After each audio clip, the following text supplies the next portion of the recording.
من 3-4 سالم بود رفتیم رشت. آها. پدرم ماشین خریده بود از رشت. بله. بعدن رفتیم رشت، یه خونه داشتیم تو کرمانشاه اجاره کرده بود. مال بیچاره امروز دخترش فوت کرد. وای ویولته. آره مال چی بود؟ آره دیگه چه میدونم یادم نیست. خب آره یک خونه خیلی بزرگی بود، پدرم اجاره کرده بود روی پشت بون کرمانشاه. هیچ کدام تنکی قربانت برم. مرسی تنکی زحمت کشیده. مرسی. هیچ که تو کرمانشاه خونهشون شیروانی نداشت، ما خونمون شیروانی. بعد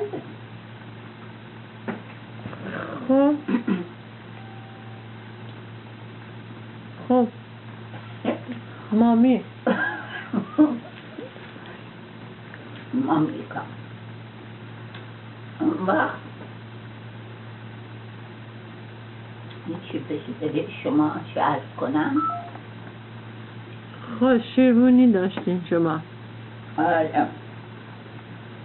بعد مادرم جهادی های من و فرخ برده بود یک اتوبوس در بس.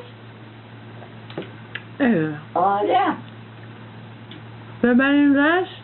یاره دیگه، یعنی کارخونه اونجا خریده بود، کارخونه سیگار. حالا من 5 سال نشده بود و فرخم خب 8-9 سالش بود. یعنی 3 سال با هم فرقاتونه؟ نه 6 سال. خب چرا میگی فرخ 8 سالش بود؟ نه فرخ من بگیم 5 سال 5 6 7 8 9 10 سالش بود.